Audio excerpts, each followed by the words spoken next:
Early Saturday morning at 4 a.m., I tossed my duffel bag onto the bed, started my old truck, filled it up downtown, and drove north on the highway. I promised myself I would never return, and I kept that promise for 10 years. You might wonder about my parents and family.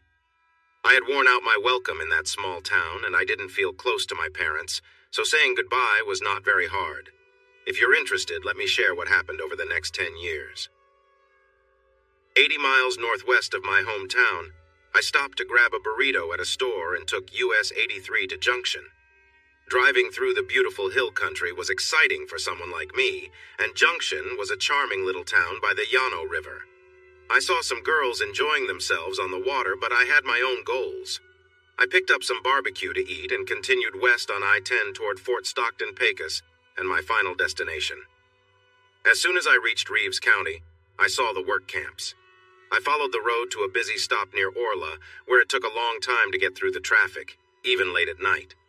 Orla had the work camps, a post office, and a truck stop where I rested in my pickup.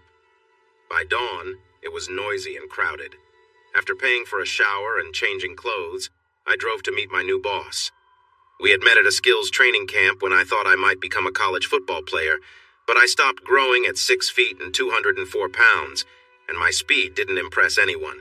His son, on the other hand, was 6 feet 4 inches tall with a strong throwing arm. He had a scholarship at a big school and was set to take over as the quarterback. As for me, I joined the oil field, where I really started to learn. My dad owned a small construction company that mainly did dirt work, so I began there. I operated various machines, fixed them, and moved them around. I started with front loaders and backhoes, and eventually worked my way up to dump trucks, road graders, bulldozers, earth movers, bobcats, skid steers, and fence post drivers. River, yes, that was his real name, ran a small oil field services company that took on various jobs for money, and I quickly became an asset. I could drive almost any machine he could lease or buy for a good price and fix them when they broke. He often found a job, got the needed equipment, and hired workers, training us to get the work done. I learned a lot fast. Everyone enjoyed working for River, who spent his time looking for new jobs and left Roberto in charge of the work crews. While we didn't feel as fondly about Roberto, looking back, he was a decent boss for our group. I was the only American among a diverse group of people: 6 Mexicans, 3 Salvadorans, 4 Venezuelans, and others from Central and South America. Together, we formed the largest part of our team. They said they were born here, but I didn't know if they had the right papers or if everything was legal. Honestly, it didn't matter to me. They took on jobs that no one else wanted, even with all the ads promising free rides to work, free housing, free meals, and health insurance. I noticed many of them were careful to avoid problems with the law. They drove safely, never too fast, and were polite on our rare trips to Odessa. This was a big change for me, someone known for being wild, but I didn't want to cause them any trouble, so I kept my behavior in check. I want to say this. I learned what it means to work hard from these folks. They worked long hours, even all night when needed, without complaining like my dad's workers would over any small inconvenience like the weather. No matter the conditions, we did the jobs we were hired for, and River, our boss, started getting more and better contracts. The nicer he did, the nicer he treated us. We lived in a camp located in a rough area between Orla and Mentone, with views of the Guadalupe Peak and mountains. Thankfully, we had water, sewage, and electricity, and we slept in RVs that River bought from FEMA or at auction. We had to clean and fix them up, but they were cozy, and we kept them nice. We received a food allowance, but usually bought groceries or used the food River brought for our meals. I learned a lot about cooking over an open fire or on a stove, often using whatever ingredients were on hand to make tasty dishes. While the Americans often took time off to go home or have fun, the rest of us stayed at the camp. We worked as many hours as we could, sometimes going long stretches without sleep.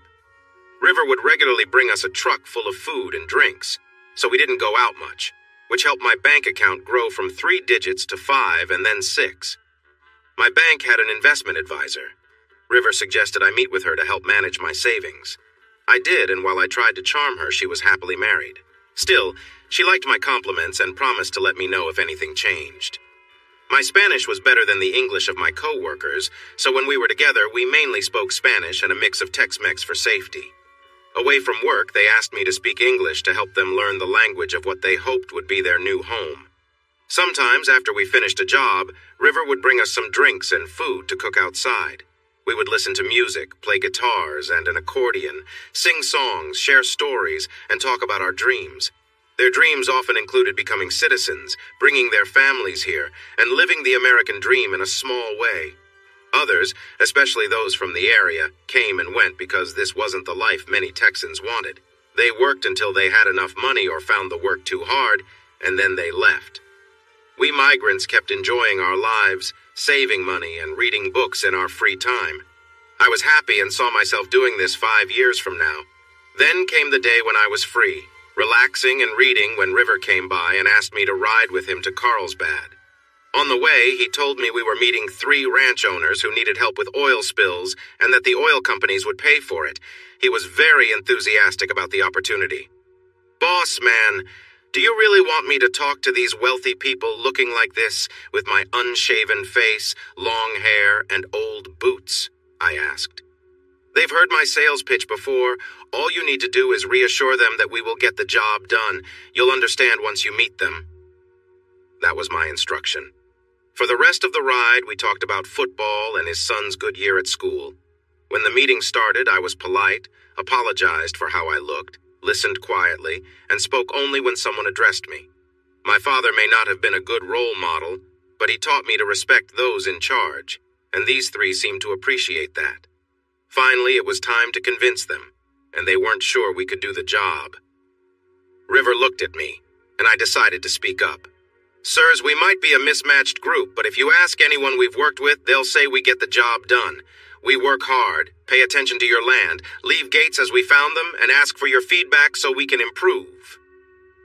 Mr. River here is the best boss around, and he provides us with everything we need to succeed. While we may not be experts in cleanups yet, we know every part of the operation, and we'll be your best choice in New Mexico in just a few weeks. We learn quickly. If you'd like, I can give you contact information for anyone we've worked for, and they will tell you the same, even the ones where we had to figure things out as we went. Who knows? Maybe they were already set in their ways, or perhaps I pushed them a bit, but we landed the jobs, and my guesses turned out right. We became the best in New Mexico." After that, River asked me to join him more often and put me in charge of finding, hiring, and training new workers as we got more contracts. I learned a lot over the next few years, about people working smart and how money can grow. Sure, some of my investments in oil were based on tips from insiders, and yes, I relied on River and a few wealthy friends for advice. I took some risks, but in the end, 4 years after high school, my personal savings and investments reached $2, $6 million. So I bought a fancy red pickup truck and got engaged to someone not really right for me. Oh no, I thought you knew me better. I did buy a share of River's company and helped finance our part of the equipment for a new government program to clean and reuse water. But mostly, I just kept working hard, like my mentor taught me. It was his wonderful wife who persuaded me during my second year to stop just taking online classes for my own knowledge and to get a degree. Katrina seemed quite young and beautiful to be my mother, but she treated me like one of her children. She had a serious talk with me when their son Abraham graduated from college. He was only a year older than me, and her main point was that I was too smart to be working for others and letting them earn the big money. She didn't mean River, but all those wealthy ranchers and business people I worked for. "Ask any of them," she said. "They'll tell you that you need a degree and should do something more with your life." I didn't argue that I was already doing what her husband did, making much more than many college graduates. I knew I could never win a debate with her. Still, the self-paced courses I'd been taking were meant to broaden my knowledge. I wasn't focusing on required subjects for a certificate. Instead, I took classes in psychology, history, writing, and even pre-law. Taking courses online allowed me to choose whatever I wanted, as long as I had the money and kept my grades up. I even took some law courses and read about law, like how lawyers used to prepare for their exams. Studying law wasn't as gripping as philosophy, but it taught me to listen carefully and pay attention to details. The law can be confusing, often filled with complex language that can change its meaning based on how it's interpreted. If you've ever tried to read the terms we have to accept for an app, you probably get what I mean. But let's get back to Katrina. She seemed upset that I was living alone, enjoying my freedom without a romantic partner, yet still finding affection. I didn't mention that part before. We all need some time off. Even when we work hard, there isn't enough to fill every hour. Many of my co-workers took breaks, going home whenever they could or heading to Odessa. My friends liked to hang out at local bars and dance clubs where they felt safe. I didn't care for that.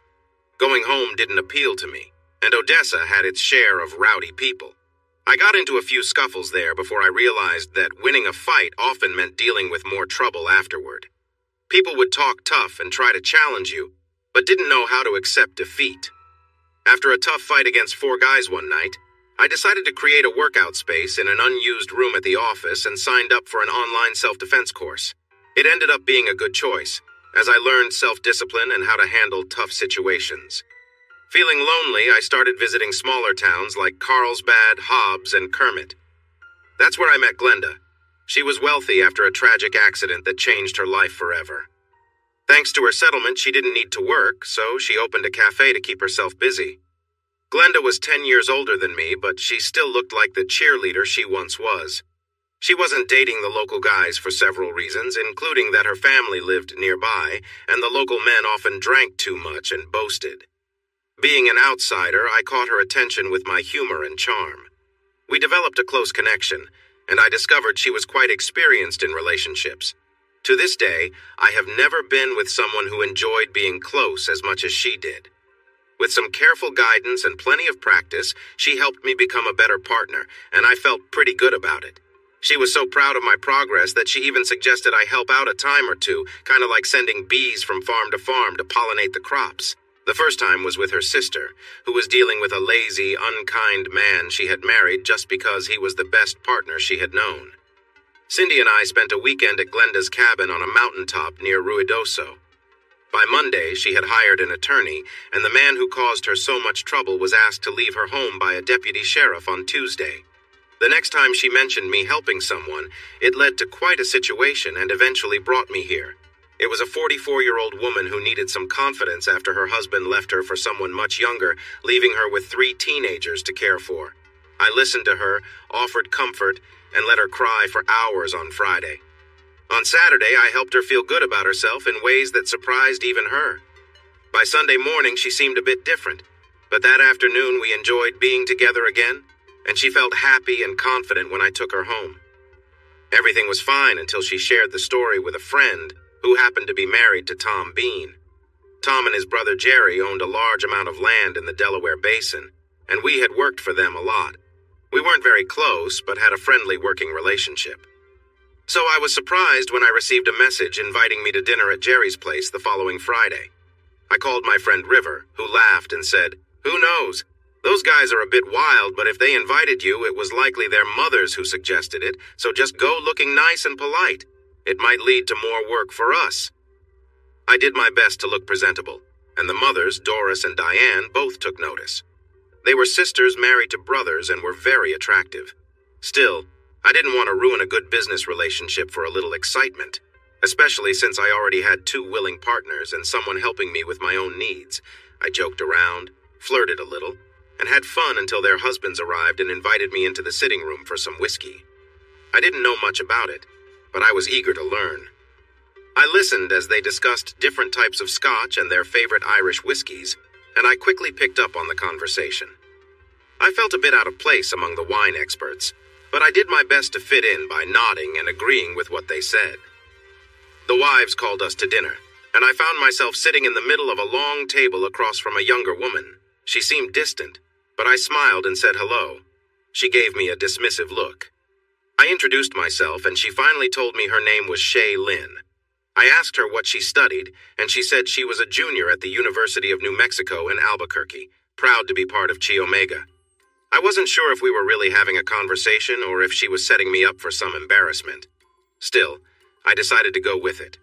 Shay Lynn had auburn hair, pale skin, and green eyes, which made chatting with her feel less awkward, even while I wondered how her skin stayed so fair in the sunny New Mexico. "So tell me about your sorority. How many members do you have and what's your chapter called? I had never been to college, but that didn't stop me from being curious about sororities. I won't go into detail about that conversation, or the one where I found out she was changing her major for the 4th time but really believed interior design was what she was meant to do. I did notice that her family was quite entertained by her chatter and supportive of my pretended interest in their daughter. I ate and asked her questions so she could keep talking about herself. I also checked in with her family now and then to understand the purpose of this gathering. From what I gathered, they seemed to hope I would help Shay become a bit less self-centered. But I doubted I could do that. Still, I found her very attractive and was curious to see more of her. After the meal, I chose coffee instead of a stronger drink, while Shay Lin finished a large glass of a dark liquid and then had another with her family. She became more lively after the first glass, laughing and teasing during the second one. By the time she was done, it seemed clear that she was interested in me, though I noticed her family looking at me with greater intensity. When Shay Lin started leaning against me, laughing and giving me signals, her family decided it was time for them to head to bed. I'm not sure if the other women agreed, but Shay did. She took me to another room, picked some music, and placed her phone in a holder. Pleasant, slow dance music started to play, and she stepped into my arms, putting her hands around my neck and leaning close to me. My hands found a comfortable spot on her back, and she didn't seem to mind when I held her tighter. I felt a bit nervous about how easy this was, but then she lifted her chin, pulled me down, and kissed me deeply. I felt a strong reaction, and she stood on her tiptoes, getting even closer while making soft sounds in my ear. I stopped thinking about everything else as she led me down a hallway into a colorful bedroom. She was really attractive, but I had never seen her like this before. She knelt down and started being very playful, looking up at me with bright eyes. She was young, but she was surprisingly confident. I usually enjoy this kind of playful interaction as part of the moment, but I hesitated to stop her since she seemed to enjoy it. I lifted her up to kiss her again and started to help her out of her dress. My pants were still around my boots, making things a bit tricky, but she slipped away when she felt the zipper go down. She looked unhappy, and I frowned too. "I didn't agree to let you undress me," she said firmly. "I didn't agree to what you did either," I said back just as honestly. She seemed shocked. "But men enjoy that. And women who do that with strangers often expect something in return," I responded. "I'm not like that. I don't move so quickly," she argued. "This isn't even a date, but you definitely went for it. That's pretty bold by any standards." She looked like she wanted to say more, but I turned away and started to leave. "Where are you going?" she asked, as if I needed her approval. "I'm not sure, but I have better options than what just happened. I'll figure it out before I head to Texas. Nice meeting you." She seemed stunned, stammering as if she couldn't believe I would just walk away. "You can't just leave like that." I turned around, gave a small bow, and said, "May I take my leave, Your Highness?" pretending to be formal. "No," she replied. "We're not done. You need to." I cut in, mimicking a Texas accent. "Well, if that's the case, why don't we get on with what's next?" It was amusing to see her get frustrated. Clearly, she was used to getting her way with others. 2 days had passed since River and I had last heard from the Bean brothers. Jerry finally called me up, greeting me with a hearty laugh. "Boy, you sure got Queen Bee all riled up the other night. What did you do to that sweet girl?" "Nothing, Uncle Jerry, unless you count a kiss or two. We're not exactly sure what she was fussing about, but best we could figure she's upset because you came off as a bit of an inconsiderate jerk." "Well, she sure saw through me. I can't disagree with that, but I've been called worse. Quite a few times, actually. She's back at school now, so why don't you come by Tuesday night? Steak at 7 sound good? Maybe show up earlier and we'll talk business." I agreed, but couldn't shake the feeling that this conversation was going to lead to something else. It didn't make sense for her family to try setting her up with someone like me, just a regular guy who worked in the oil fields. Nothing about it added up. Later, I made my way to Tilly's place. She was home alone since her teenagers were out for their games. Without wasting time, we spent the evening together, laughing and talking, enjoying each other's company. It was clear we were both just looking for a way to unwind from the stresses of the day. After a while, we relaxed into the evening, enjoying a quiet moment of connection before parting ways. There wasn't much need for words after that. That one startled her and she fell onto me. "I'm sorry, I was just feeling really needy," she said when she calmed down a bit. "I'll take care of you in a minute." "Don't worry. I liked it too. I don't remember being taken like that before, though. What got you so excited?" "Mostly just looking forward to being with you again. But there's this guy I met who catches my interest too. I haven't gotten involved with him yet because he seems to think I'm serious, and I don't want him to see me that way. But between teasing him and thinking about you coming over, I was on edge." "So, a new guy, huh? Tell me about him." "His name is Troy Edwards, and he's a lawyer in Midland. Glenda's was so busy that I had to wait for a seat. He asked me to join him, and we hit it off. He's 40, a bit younger than me, and he has 3 daughters. His wife left him 2 years ago, and now he's raising the 3 cutest girls I've ever seen.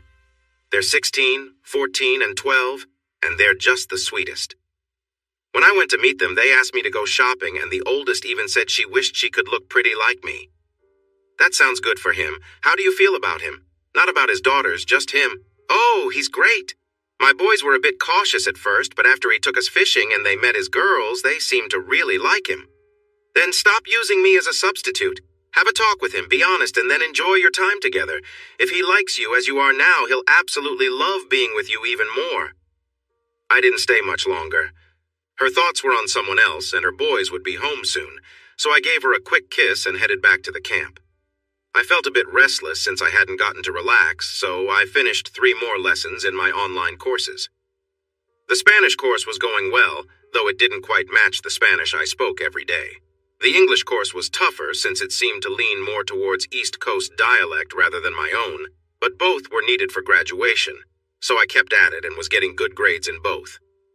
Luckily, the Petro Skills course was short and covered gas removal, and I had the skills to get through it easily. I needed 18 more hours to graduate if I took the easiest path, and maybe that was best. Get a degree in something, then keep learning to widen my horizons. Was that the right move, though? Katrina would be upset with me if I didn't finish my degree, even if it didn't mean much in real life, so I'd likely go for it and get that piece of paper.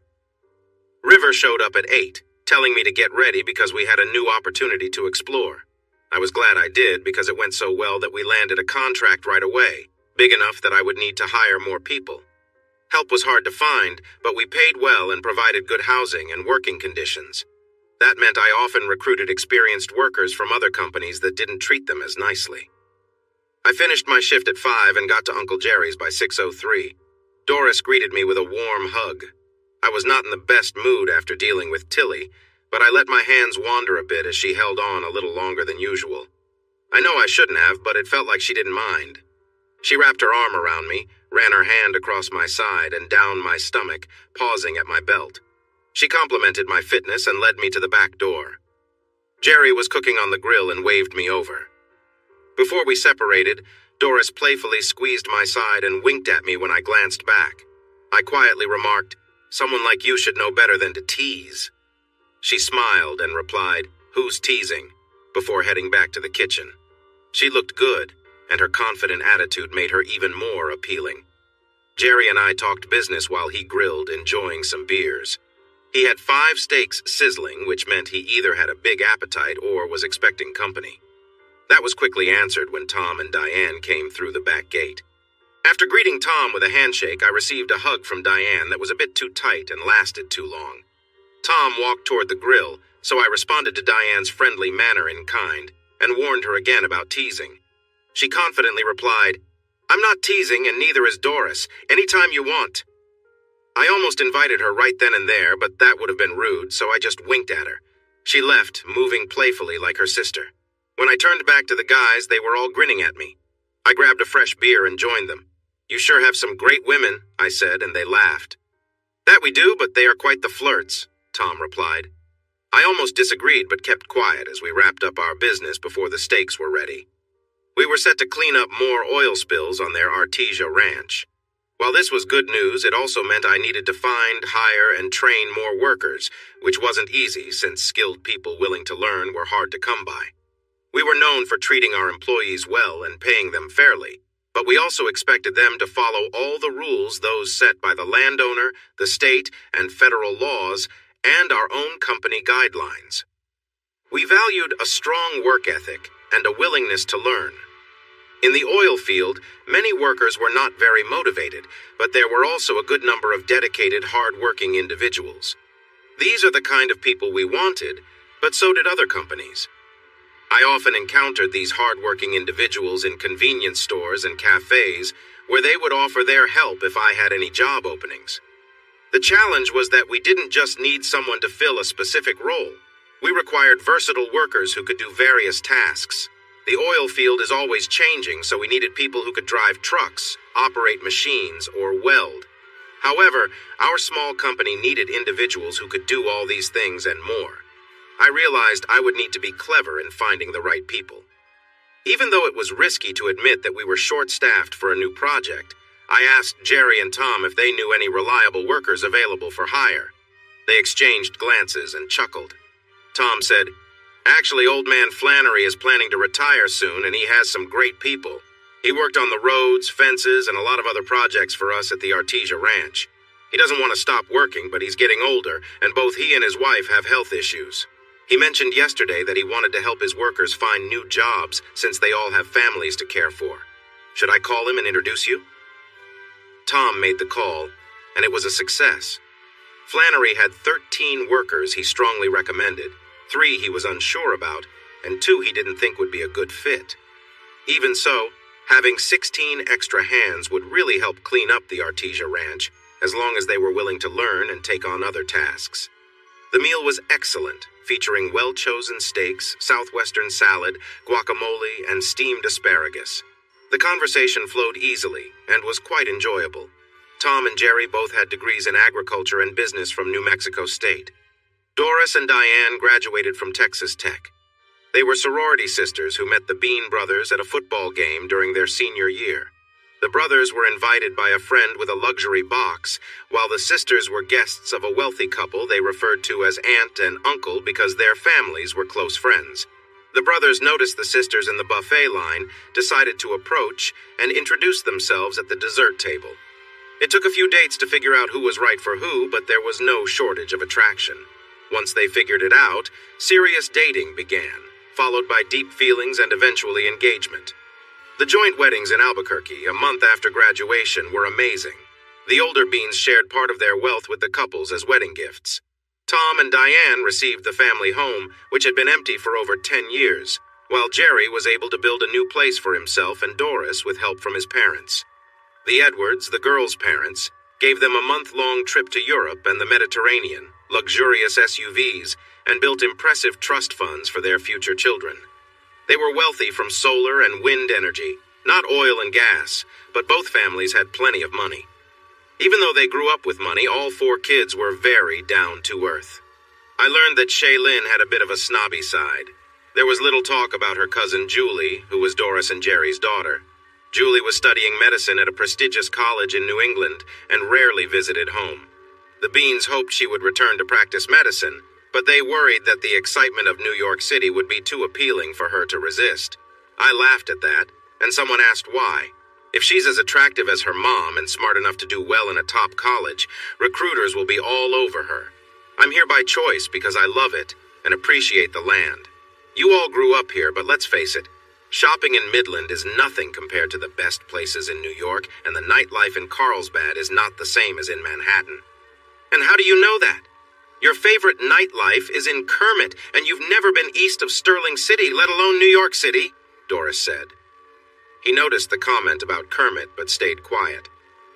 There are these incredible things called television and the internet where I can watch shows and movies.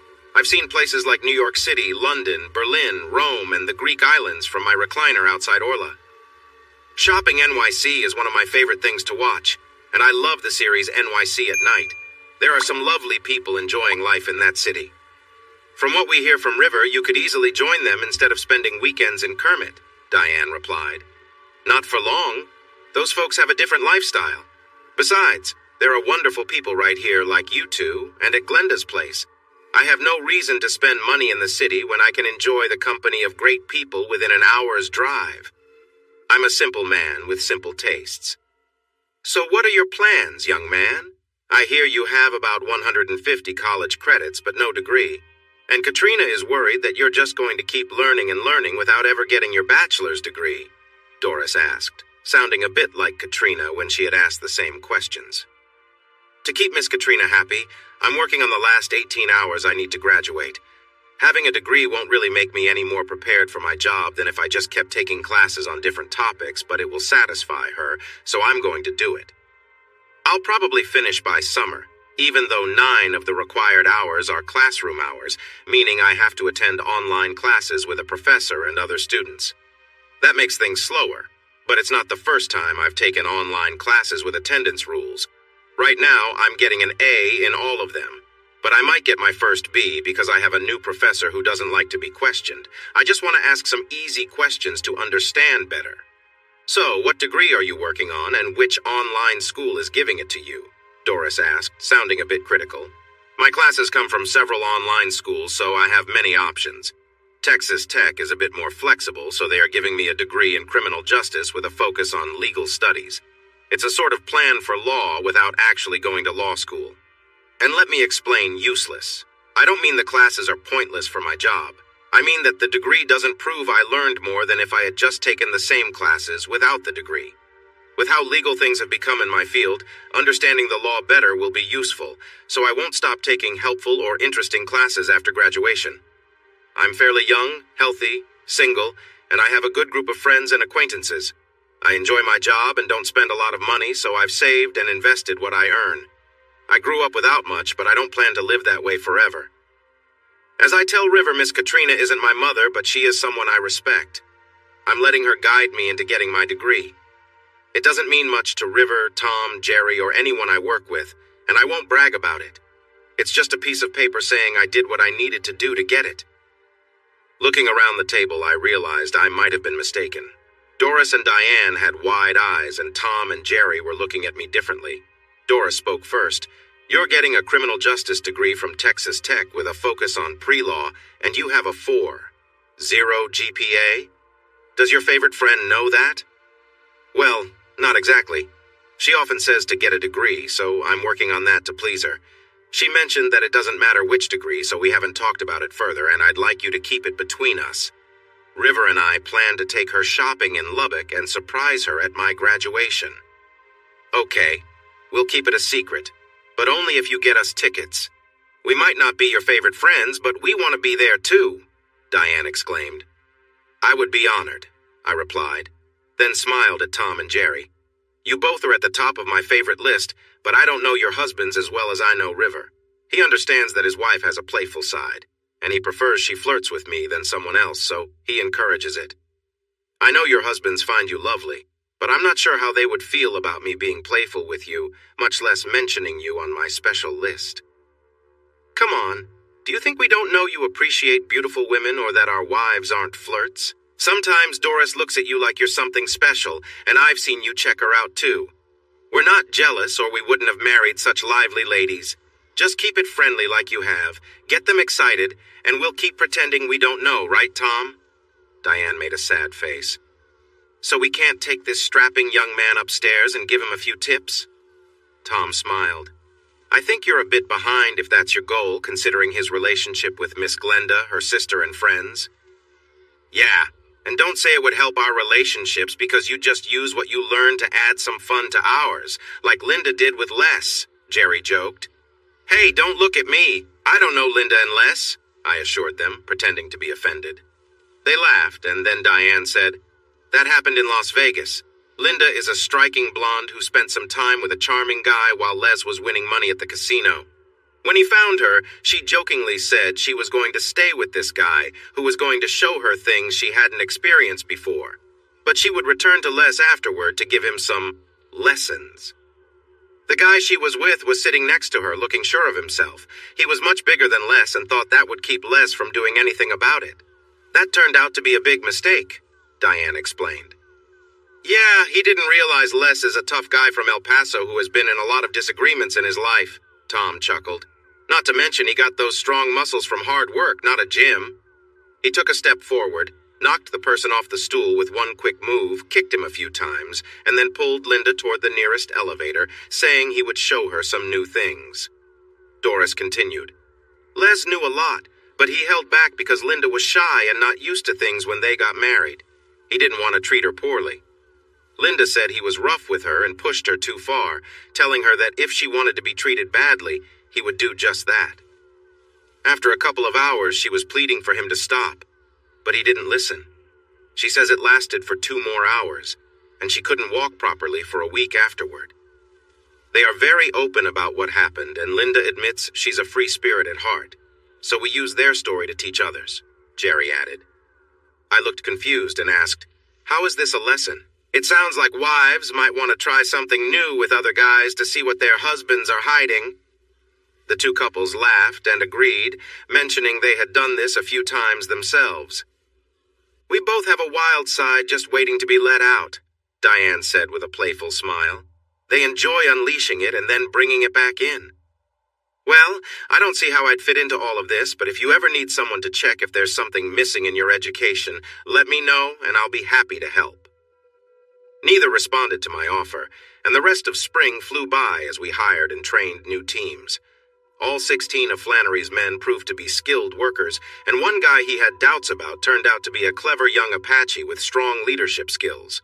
By April, he was leading his own team and was great with the drone and the data it provided. River and I had big plans for him, and we made that clear. I introduced him to online learning, and he quickly warmed up to it when he realized he didn't have to wait for others, like he did back in school on the reservation. He had some gaps in his education, but he had a sharp mind, didn't waste time on bad habits, and loved being introduced to a whole new world. Like me, he wanted to explore everything and was amazed by the new ideas and challenges he encountered. We became close friends, and Miss Katrina gained another young man to care for. I'm not sure how it became May 12th so quickly, but it did, and we took Katrina on her shopping trip to Lubbock. She was very happy to see that Diane, Doris, Glenda, Cindy, and Tilly, with Troy, were also in town for a shopping trip. In her excitement, she used River's credit card quite a bit. However, it felt worth it when we went out to have fun in the Depot District. I couldn't really say which woman looked the best, because that's different for everyone. I did notice that men were very interested in them wherever we went, and they always had dance partners. I danced with each of them a few times, and they definitely kept me on my toes. We all stayed at the same hotel, which had a free brunch buffet.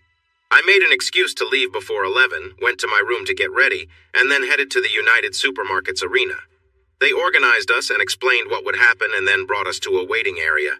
When it was our turn, we were led in and seated. I noticed a large group cheering for me, sitting in great seats near the stage. In that group were River and Katrina's son, Abe, and his fiancée. When I waved at them with a smile, Katrina shook her fist at me, but it seemed like she was a bit emotional. I made a heart gesture to her, and she held her heart back. I think she was proud of me. The big guy next to me, a tight end on the football team, was also looking at the group. He asked, "Hey, I hope this doesn't offend you, but that's the most impressive group of women I've ever seen together. How are you related?" I laughed and said, "Not offended at all. I just know them all through friendship, and I care for them like family since I didn't have much of one myself. How about your family?" He pointed to a section across the gym and mentioned that his group was larger and included some lovely women. He showed me his fiancée and his mother and joked about his sisters being a handful, but he smiled as he said it. I told him everyone looked lovely, and I jokingly offered to help him with his sisters if he wanted. He turned me down, but promised to introduce me after the ceremony. We chatted off and on during the long wait. I felt proud wearing my graduation gown, hearing myself announced as graduating magna cum laude, and hearing cheers from my friends and their partners. I can't really prove it, but I think people in my hometown wouldn't believe I graduated with high honors from Texas Tech University or anywhere else. Chad's family was much louder than mine, but that was because his sisters were all cheerleaders, he explained as we walked outside the arena. I was waiting to meet my friends outside a gate, and another group was gathering there too. One guy, who seemed friendly, really wanted to introduce our two groups. I'm not sure how we became close so quickly, but he seemed like a great person. I thought hugs were nice before, but Katrina showed me how much better they could be. My red polo shirt and dress got a bit wet as she told me how proud she was, how upset she was that I hadn't told her things, how happy she felt, and how much she cared for me while some tears fell on me. When Katrina let me go, Cindy quickly hugged me next, and it was very intense. Glenda followed, and when I turned to Diane and Doris, I felt a bit embarrassed. They seemed to enjoy being close to me, which made me a bit uneasy when I needed to introduce myself to some men and say hello to Abe's fiancée, Allison. Luckily, by that time, I wasn't feeling too awkward anymore, but her presence made me feel flustered again, and she gave me a mischievous smile. Katrina was excitedly sharing how she encouraged me to get my degree and how I sometimes brushed her off. Then I graduated with honors. The others confessed they only recently found out I was even in school, and Glenda mentioned that she had thought I was typical for my line of work when we first met. So she was surprised to see my achievement. I thought we were celebrating my graduation, but it felt more like a funny roast. Fortunately, Chad and his friends arrived just in time, and the friendly introductions took over the teasing. Chad put his arm around me and said, "Everyone, meet my new friend Theo. Now let's hear your names while I say hello to his family." His dad was really big, his mom was beautiful, and his fiancée was stunning. Then I faced 3 sisters. I reached out my hand to the first sister, but she cut me off. "Oh, we know who you are, Mr. Theodore Monroe Carr, a magna cum laude graduate in criminal justice. It was on the big board before Chad announced it. I'm Angela." She moved past my handshake and leaned against me closely. She hugged me tightly, and I felt a little uncomfortable.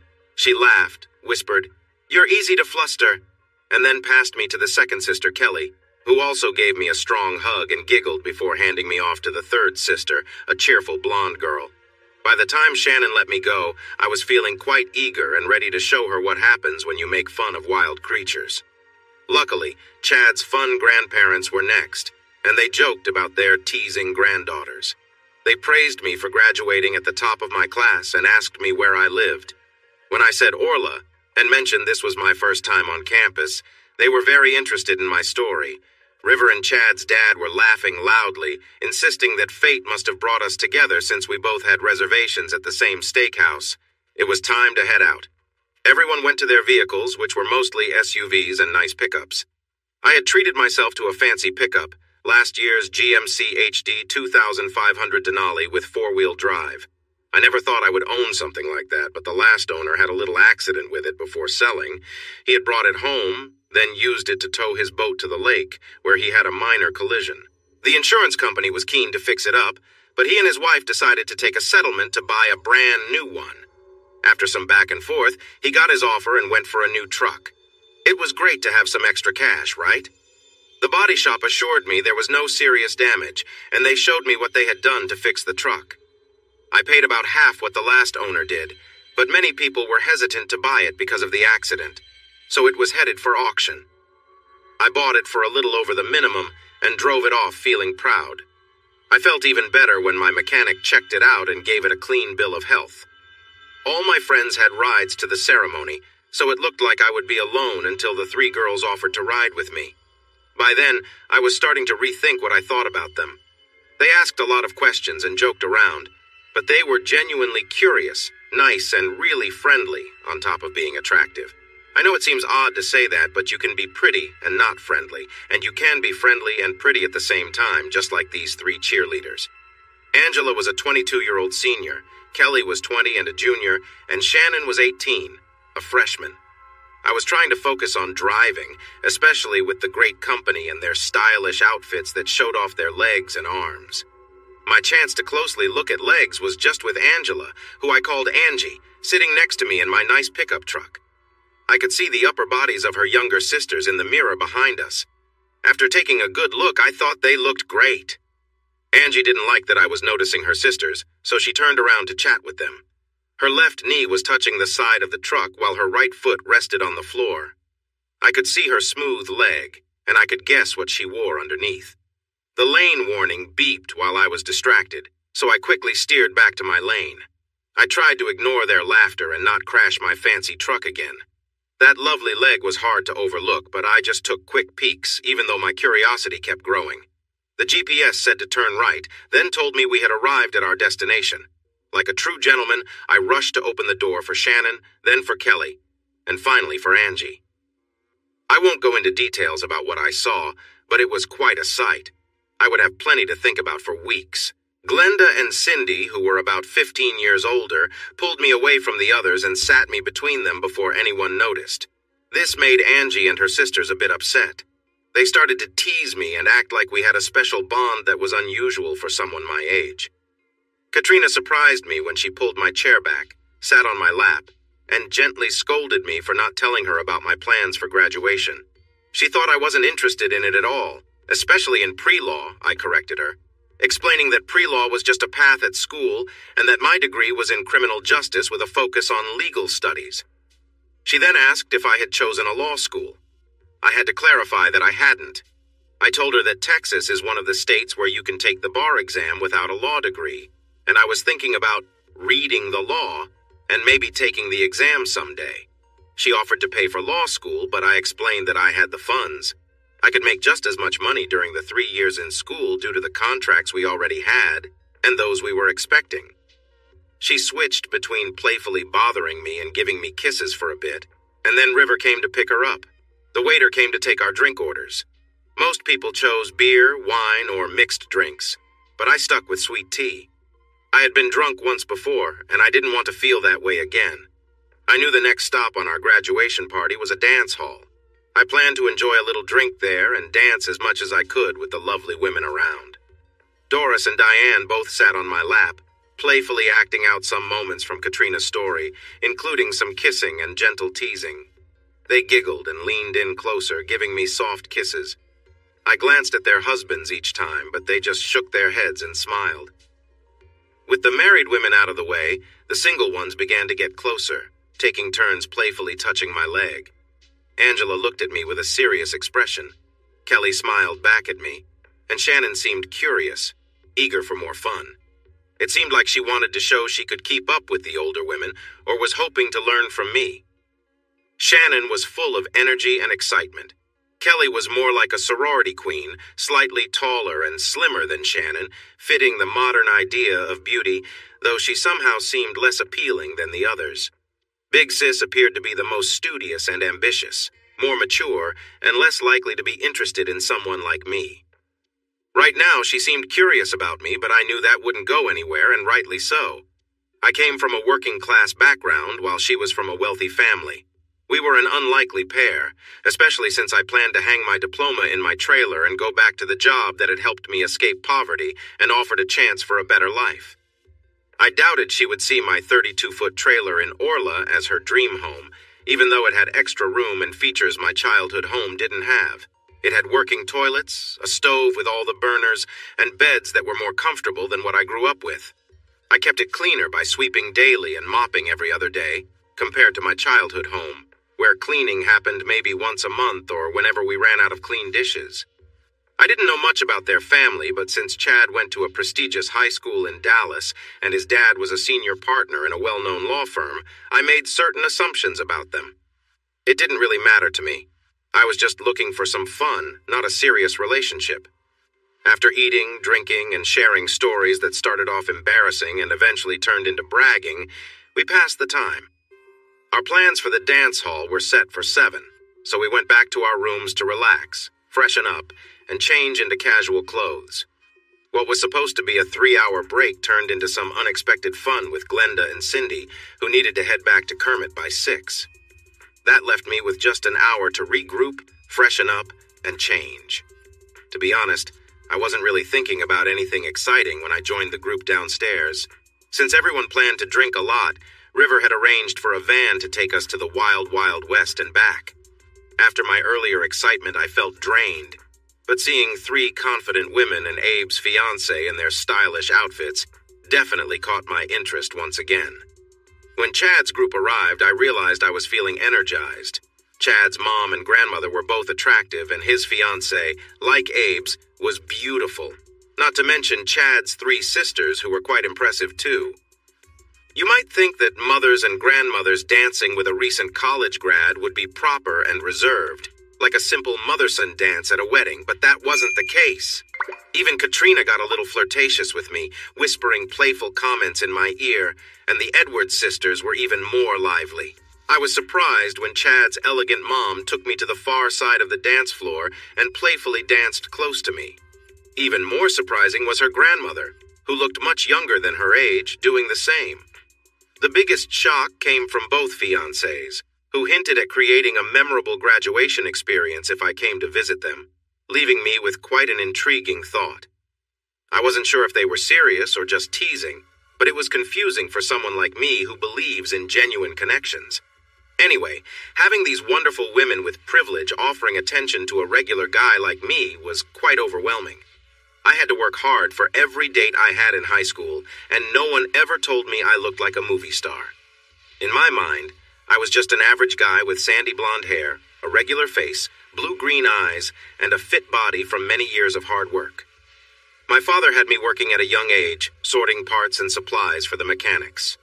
By 8, I was driving forklifts. By 10, I was handling smaller machinery, and by 13, I operated heavy equipment. I played football, basketball, and ran track in junior high and high school, as the alternative was working after school until dark. My father let me take a step back because I had grown too big and strong for him to handle, and my younger brothers could do the chores. I was good at sports, which earned him respect in our town. Even though I didn't become his favorite or get weekends off, my strength kept him from being harsh with me or anyone else if I was around. Being good at sports made my brothers envious, as well as the other boys in school. I did enjoy some attention, but it wasn't anything special. Honestly, if there had been an award for me, it might have been something like Most Troublemaker or Most Likely to End Up in Trouble. I was a troublemaker. I did get into fights and broke a few rules. I was never voted for Homecoming King or Most Popular, but I really didn't care. All I wanted was my diploma and to leave that place. My mother was timid and often drank too much. She didn't really love any of us. She had children for my father out of fear and lived in sadness, wishing for a way out. Once I grew up, I put a stop to his mistreatment of her and the loud arguments. You might think that would make her a better mother or at least grateful, but she just continued to cook for us and drink every night. I don't know what has happened to them since I left town 7 years ago, and I don't want to. I'm building a new life here, and that's where my focus is. I've left that town and those people behind. It's strange that so many bitter memories came back tonight, on what should be a joyful evening. When I faced the elegance of the Barnes women, it reminded me of my past, and I started to feel down. An hour later, I shook off my bad feelings and danced with Kelly once, Shannon twice, and Angie 3 times. I was feeling better and enjoying the music and company when something happened on the dance floor. Shannon was upset and slapped a guy who responded rudely.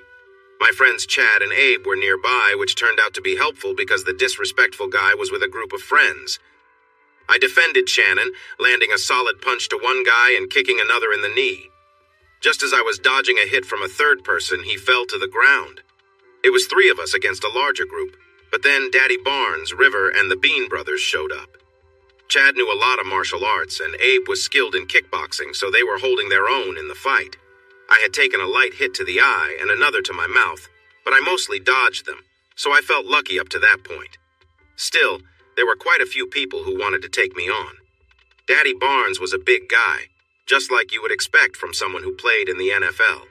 He grabbed people, held them in strong embraces for a moment, and then tossed them aside. River, Tom, and Jerry were tough fighters who didn't follow any special rules, causing some people to wince in pain before being knocked down, while others were on the floor holding their legs or knees. At first, a lot of our friends joined the fight, but once the older men arrived, more people gathered as spectators, and the number of fighters shrank until it was just us and the police who arrived in large numbers. Since we were still standing, we were the ones taken away despite our friends protesting. We were lucky there was a judge available at night to handle our case and set bail, which our friends paid, or we would have spent the weekend in jail. We started the night as friends and ended it as a close-knit group. I appreciated Daddy Barnes giving me a big hug, telling me I was brave, and thanking me for helping his youngest daughter. Meanwhile, Katrina and Mama Barnes were taking care of my bleeding lip and eyebrow, alternating between scolding me for getting into a fight and praising me for defending Shannon. I was worried about getting a criminal record since many of the landowners and companies we worked for didn't allow anyone with a record on their properties. I shouldn't have worried. By noon Monday, the Barnes law firm had made sure all charges were dropped. The security footage and statements from bystanders would have cleared us anyway, but I felt certain that this incident would soon be forgotten after Chad Sr. and Chad Jr. took care of everything with the police and the court. Angela thought I was foolish for jumping into such a situation, while Kelly found the whole event amusing, especially seeing her dad in a bar fight. Mama Barnes was protective of her daughter and kept giving her husband fierce looks that hinted that he would be in for a good night. The two fiancés didn't realize their partners could be so fearless and held on to them tightly. Despite Katrina's warnings to me and River, the three mothers seemed more excited than upset, and their husbands showed no regret. And what about Shannon, the one who set this all off? Between moments of crying from the pain and embarrassment of being hit, she held ice to her cheek and shot me looks that were intense. I figured every one of those looks stirred something in me, and I stopped checking on her, worried her parents would notice and send me away again. By Sunday morning, we finally arrived back at the hotel, and we planned to meet for brunch at 11. I was practically the only guy there who looked well-rested, confirming my thoughts from the police station.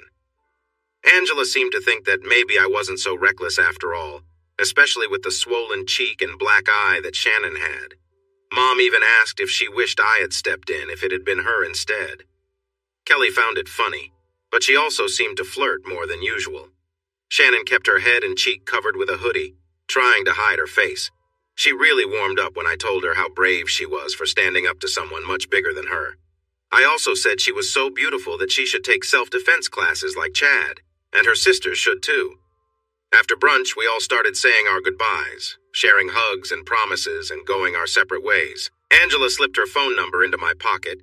Kelly asked me to contact her on Instagram or Facebook, and Shannon left her phone number in my pocket wrapped in a cloth, then innocently gave me her Instagram handle and said she was staying in Lubbock to meet her new roommate. It all seemed innocent enough, except for the cloth. When I took it out in my pickup, it had a surprising scent. A quiet voice in my head reminded me she was too young, but a louder one insisted she was 18 and that everything was fine. I headed straight to Kermit, with the cloth dangling from my rearview mirror as an air freshener. I chose the longer route through Hobbs and western New Mexico instead of waiting forever at a busy intersection.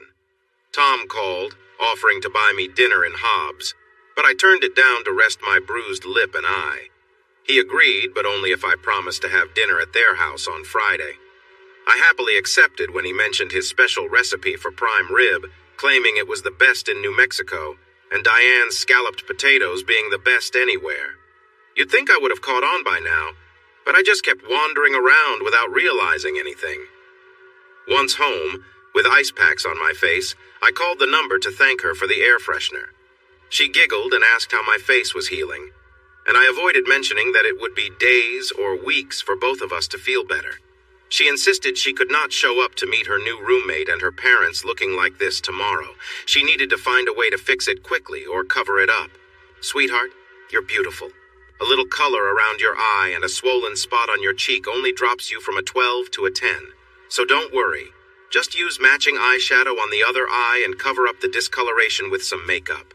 You can tell them a funny story about how you stood up for yourself at your brother's graduation party and how your brother, father, and some friends stepped in to help you when someone got too rough. They will either be shocked that a stranger treated you badly and proud of your family for supporting you, or you might need to find a new roommate.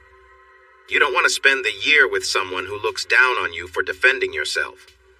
She smiled at my compliment and seemed pleased with my makeup ideas. She mentioned that she might go to a spa in the morning before her roommate arrived to get some professional help. Once that was settled, I asked about cheerleading practice, how she made the team, whether she was joining the same sorority as her sisters, and other simple questions to gauge her personality.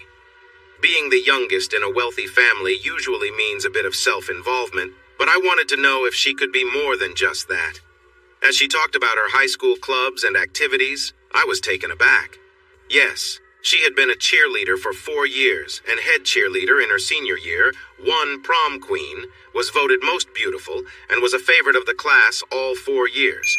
But she was also class president for 3 years, and student body president in her final year, went to state for debate, and lettered in tennis despite not being able to play in the fall because of cheerleading.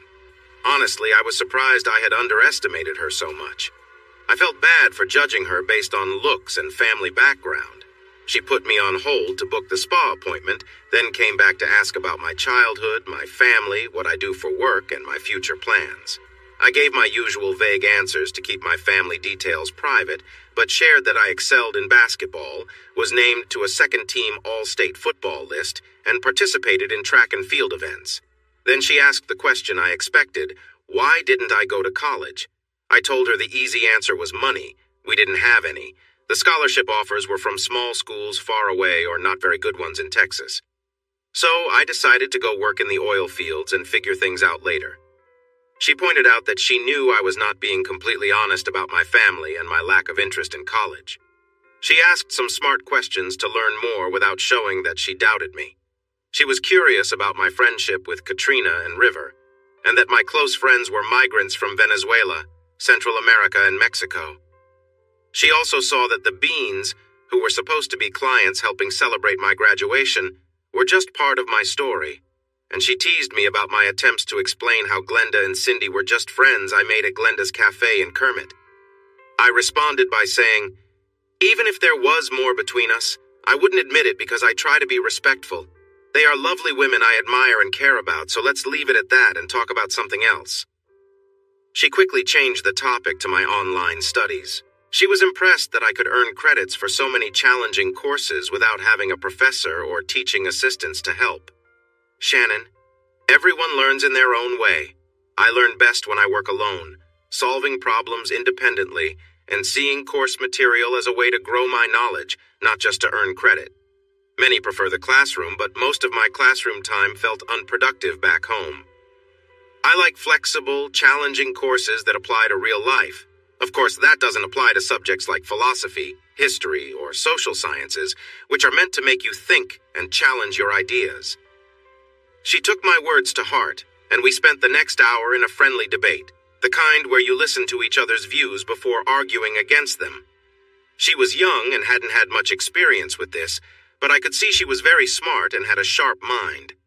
Before I knew it, it was midnight, and I had an important job to start in 6 hours. We ended our call promising to chat more, and I went to bed wondering what kind of situation I had gotten into. The job went well, mostly because I had a great team, and I left when everyone else did at 5 o'clock. I was surprised to see a black Jeep Wrangler parked in front of my trailer, and a couple of smiling friends were sitting on my back deck enjoying some drinks with a cheerful woman. My grill was going, and there were several covered dishes on the table. I parked in front, took a look at the Wrangler, and walked around to the back. Welcome, my friend. Your guest arrived early enough for us to clean your dirty grill and prepare some sirloin burgers for the party you are hosting to introduce your friends to this lovely young lady. I'm sorry to say she arrived just as we finished at 2, so we had plenty of time to clear up some of the misunderstandings she had about you. Not all, but most. Now go greet her and start on the burgers. I'm really hungry. I walked right into the first question. How did you find this place, Miss Barnes?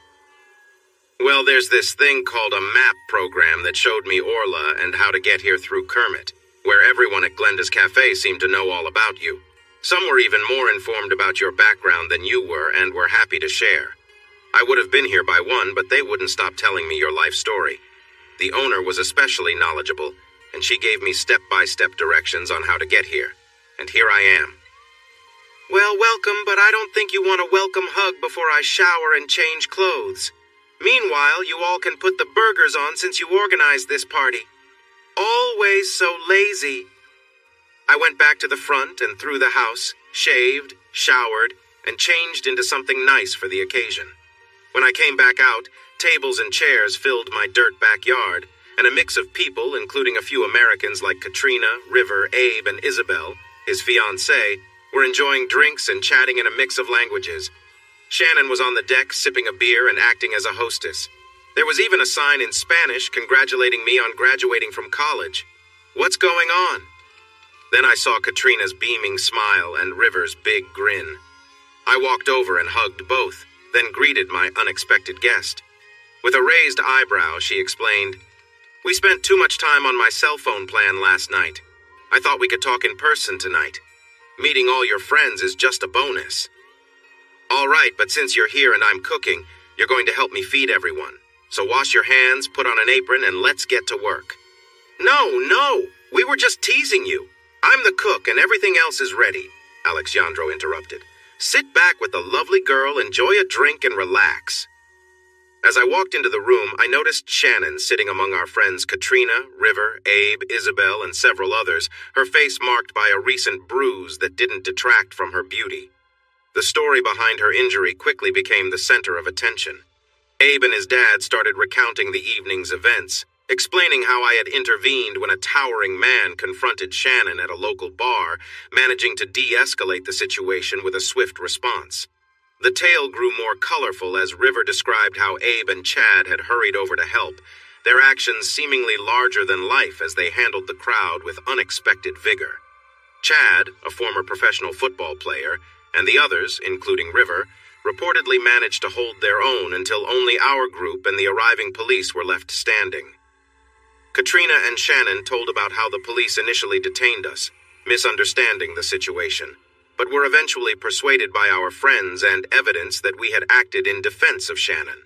She emotionally recounted how she had defended herself on the dance floor from an inappropriate advance, a moment that turned the police in our favor and rallied support from those who heard her story. The evening wound down with discussions of personal stories and plans for the next day, with Shannon eventually choosing to stay with a friend nearby instead of driving back late. Our group, though tested by the events, found a moment to bond and support each other, ending the night with a sense of unity and camaraderie. She looked beautiful in her short dresses and shorts, but even more stunning without them. Imagine her shapely figure, with lovely curves that drew attention. She had a tiny waist and hips that curved out dramatically. I enjoyed running my hands over her smooth skin, which made her smile and squirm playfully. Her legs were remarkable, and the way her thighs and hips met was captivating. Exploring this perfection took time, and I found her natural scent so pleasant that I couldn't help but take a moment to appreciate it, which made her laugh. When I saw her, my senses came alive. However, there was a part of me that reminded me not to get carried away. She came from a well-off family, had gone to college, and had many opportunities ahead of her. I understood that hoping for something more was unrealistic for someone like me. Still, I couldn't help but enjoy the moments we shared. As for the landscape where we were eastern New Mexico in May, it's a vast area known for its oil production.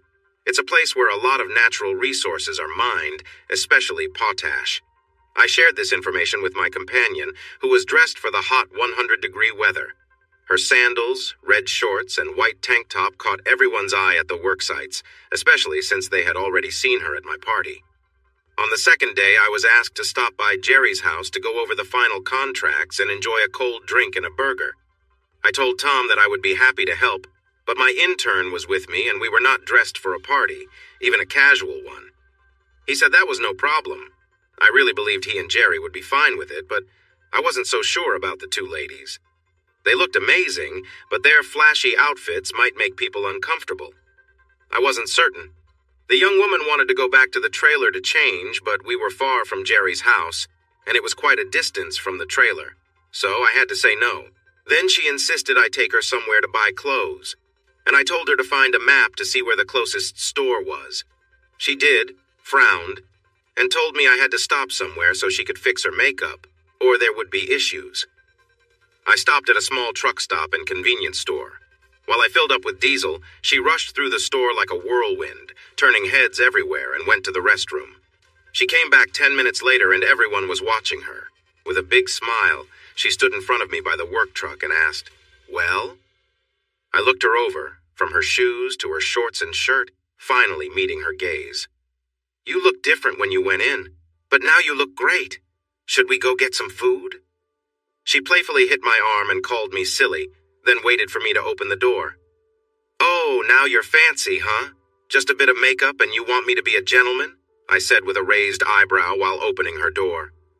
She tried not to laugh as she climbed in. She adjusted the visor to check her reflection, took a selfie, decided she looked good enough, then settled into the middle seat. With a teasing tone, she asked, "What's this scoring system for women? I've always been told I was a 10 until you came along. I rate looks, brains, and personality, each up to 4 points, with an extra point for something really special in each area. Figure it out," I explained. She thought for a moment while I drove quickly to our destination, then pinched my leg. So where am I not measuring up? Looks, brains, or personality? Oh, you're a solid 4 in each, plus a bonus point for being exceptional. But I do have to take off points for being 18 and a college freshman. Before you asked to ride with me, I was worried about your age and your background. You come from a well-off family in Dallas, and I wasn't sure how you'd fit in. But after spending 2 days driving through western Texas and eastern New Mexico with you, I have changed my mind a little. You ask good questions, care about what we're doing, and you can talk to everyone around us with ease, whether it's the workers in the oil fields or the wealthy ranch owner. That's pretty impressive for someone so young. You really are tough to please, aren't you? So tell me how I went into a store restroom and came out looking so great.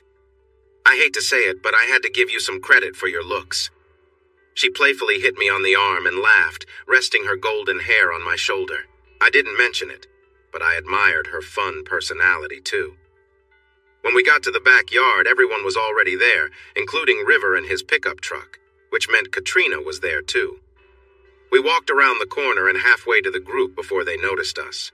The ladies wore light sundresses, and the men wore shorts and t-shirts, so we fit in pretty well.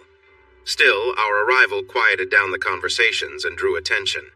Since I had worn my usual boots and shorts before, I figured people were looking at the lovely girl with me. She handled the attention like a pro, and as we reached the group, she greeted everyone with hugs and friendly words, complimenting how lovely each woman looked and expressing her happiness to see each man. It was clear that it was hard not to like her. River quickly jumped in with a joke. So, Theo, when did I start paying you to take a beautiful young woman around instead of doing actual work? Meet my intern, boss. She's a freshman studying petroleum engineering at Texas Tech University. She wanted to ride with me to see the Permian Basin and learn about the jobs that keep the oil industry running. So far, I'm giving her a B. She's bright, asks sharp questions, and makes good points.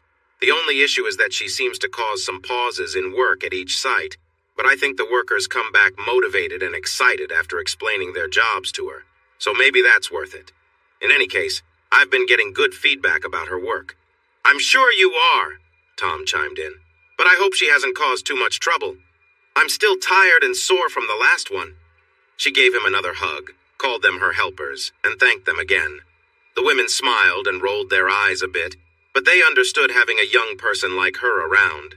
Married men try their best, but they still can't help but watch someone like Shannon. I noticed it, and so did their wives, but there would be a consequence. It might be a gift, a day at the spa, or some quiet time at home, but there would be a consequence. Still, they watched because it was enjoyable. Shannon knew this was her life. People had always told her family and her how beautiful she was. She had a special mix of qualities that made her stand out. She was used to being noticed, being the center of attention and winning competitions, being the chosen one. She wanted to live up to that. But as Theo was learning, Shannon was much more than that. She was smart, thoughtful, curious about the world and the environment, and very mature for her age. She cared about people and the world around her. Theo had judged her too quickly. She never judged anyone before getting to know them. That evening, while sitting around a table on the patio, talking and laughing in the nice breeze, Doris quietly asked, "So, you and Theo?" "Oh, he is almost everything I want in a partner, and my family likes him a lot. But I'm starting a 6-year study program. I'm part of a sisterhood and will be joining the cheer squad. Theo is doing well in his career, and he is successful with what he does, which he really enjoys. I know I could love him deeply, but I need to focus on my studies for the next 6 years. I won't ask him to wait for me. By then, many people will have been attracted to him, and from what I've seen over these 2 nights, he seems to get attention quite easily. So, as hard as it will be, we will say goodbye tomorrow to focus on our own lives. Now, if he's still available in 6 years, I will go after him like no one else. But I know that's a long shot. So, we will part ways. I'll take some time to feel sad about it, and then move forward with my life, hoping he will be happy and doing well." The 3 mothers had tears in their eyes, realizing this young woman was wiser than many people twice her age, and they could see that she and Theo would make a wonderful pair someday. If only. The mood at their end of the table grew serious, and the men were losing their energy, so they decided to call it a night. On the way home, I asked her what happened, and she shared. Doris asked me, and I told her. This was a talk I was worried about, but she handled it for me. I almost disagreed, but her reason was solid, so I just held her close as we drove back to the trailer. We only had that night, but we made the most of it. The next morning, she left feeling sad because I had shown her a new kind of closeness, making love.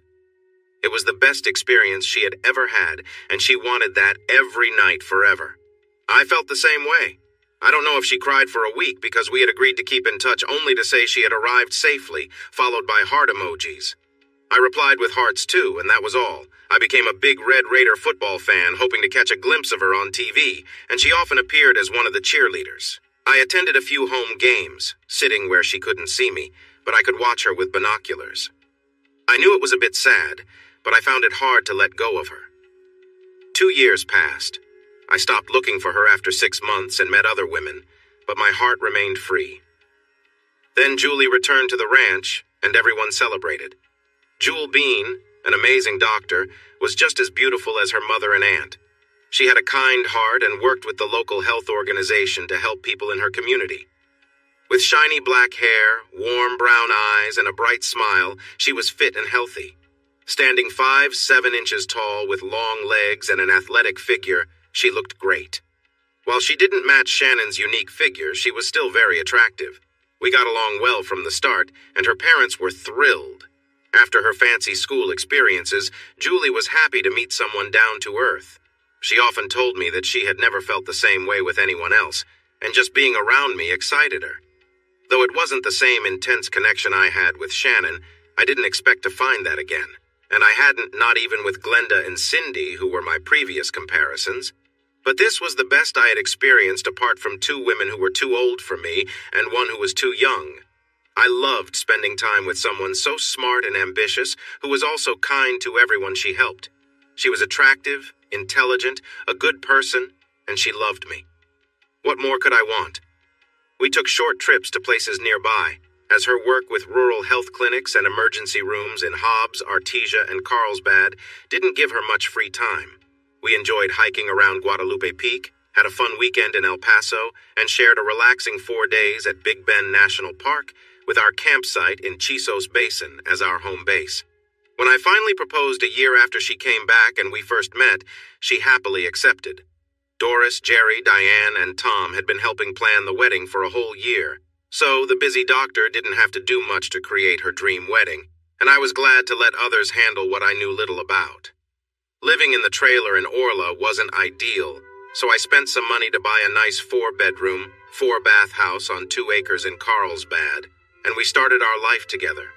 The wedding was too large for any local Episcopal church, so her parents improved their yard by adding sidewalks, a gazebo, and a dance area. Katrina and River acted as my family since mine wasn't invited. They found a band, organized the rehearsal dinner, and got tuxedos for me and my groomsmen. I would have been fine with just River as my best man, but Julie wanted to include Shay Lynn and some old friends from school and medical school, so I had to find more people. Other than River and the Bean brothers, my closest friend was Abe, who agreed to be part of the wedding. The co-workers I had been with all those years kindly declined, knowing the drama it could cause. So I reached out to Chad, who I had kept in touch with from time to time. He was my investment advisor, realtor, landman, and attorney. While none of them were considered good friends, they were young, single, or divorced, and happy to be invited for various reasons. Mostly, they wanted to meet interesting people who could potentially become clients, and helping me might benefit them later. As Chad described it, the bachelor party at the man camp, so my friends could celebrate my wedding with me, was pretty dull. For the guys at the man camp, a feast of kegs of beer, barbecued goat, beans, rice, and rich brownies made with Mexican chocolate felt like a great party. For Chad and the more sophisticated crowd, a bachelor party in Las Vegas was the real deal, with flashy entertainment that they found exciting. Or anywhere there were entertainers, but Las Vegas, where Julie's bachelorette party took place, was the favorite. They woke up the next morning with bad headaches from the mezcal and remembered that many stories had been shared about the groom, even if they couldn't recall the details. Julie's friends came back full of energy, but Julie was quieter and more reserved than usual in the week before the wedding.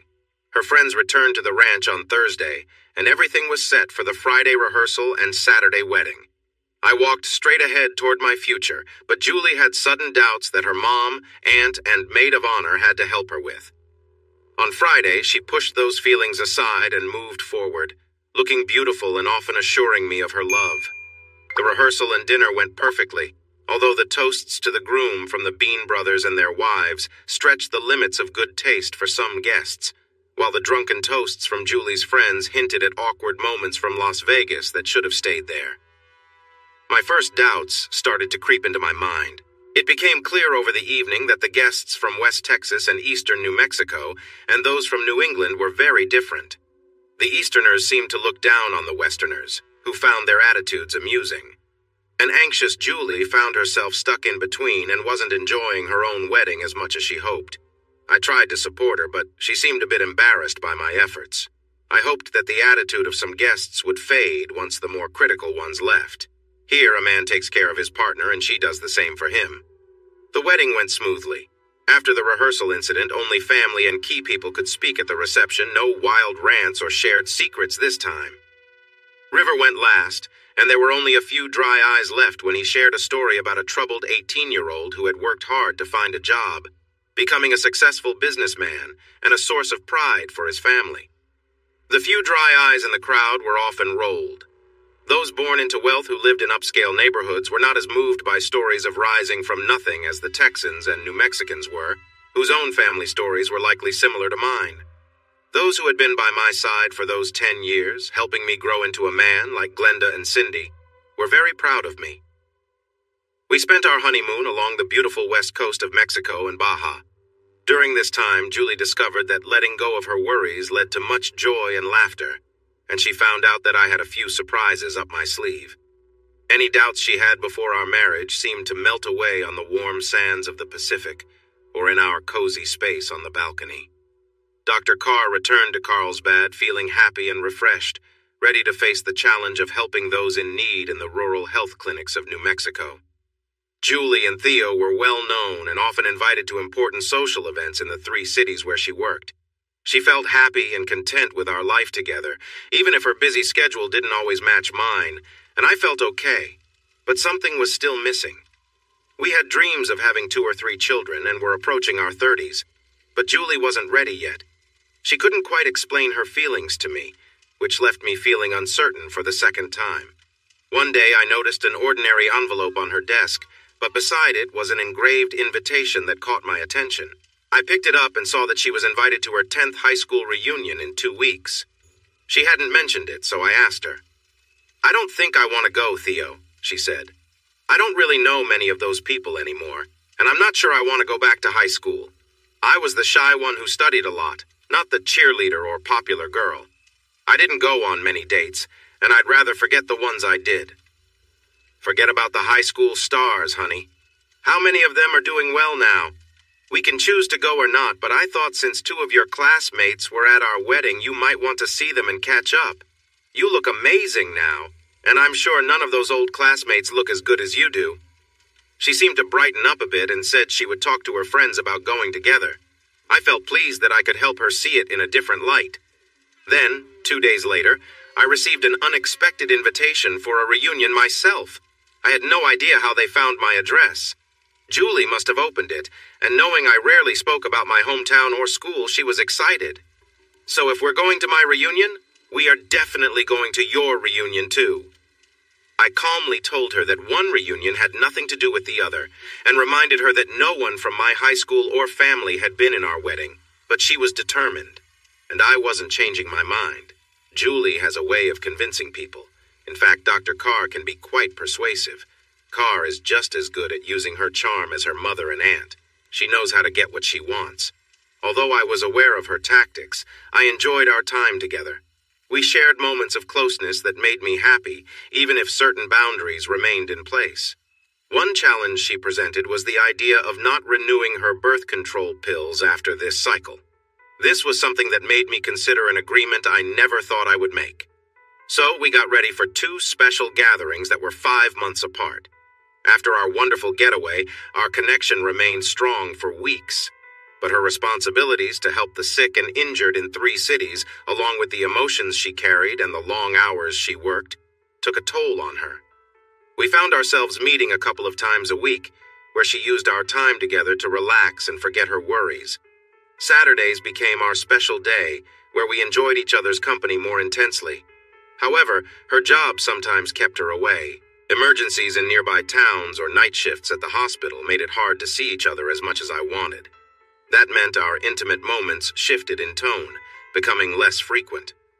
With our special reunion coming up, we had a week filled with closeness, which was both satisfying and a bit troubling. If she could set aside her duties and feelings when she wanted something, why not at other times? Things slowed down a bit after my agreement, yet it was still a period that kept me happy. Car and her friends planned everything for the reunion, including what we would wear to the noon meet and greet, the reunion itself that evening, and the special lunch the next day. I needed new suits for work anyway, so it was an easy choice to fly us to Dallas for a shopping weekend. With my patience tested, I kept a smile on my face as I went through her busy decision-making process for 8 hours on Saturday. Despite having a doctorate, she struggled with making choices. When we got to her favorite store, I made her tell me exactly what she was looking for. She described the perfect outfit for our meet and greet, the ideal dress for the reunion, and an outfit for the Sunday lunch that would make her stand out. I couldn't help but wonder what happened to the girl who didn't want to go to this reunion at all. Now she was eager to shine brighter than everyone else, even considering the perfect swimsuit in case we had time for the pool at the hotel. I'm sharing something that really happened. I told the salesgirl exactly what the lady wanted to buy.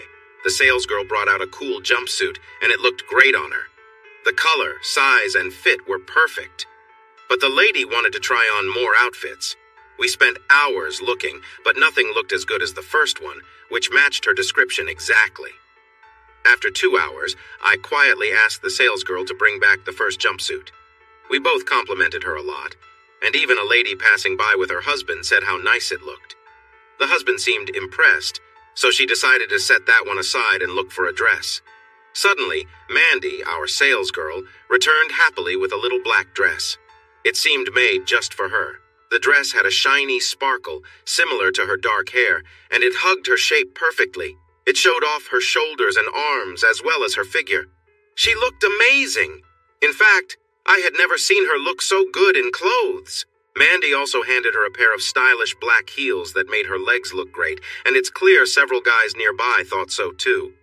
She twirled in front of the full-length mirror, struck a few poses, and finally asked, "What do you think?" Before we could respond, people around started cheering and saying things like, "You look fantastic."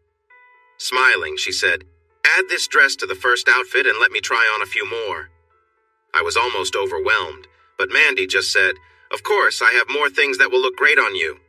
Look great? She's 5'7" and wears a size 4. Everything will look good on her. We really tried on a lot until I mentioned we needed something for the luncheon soon.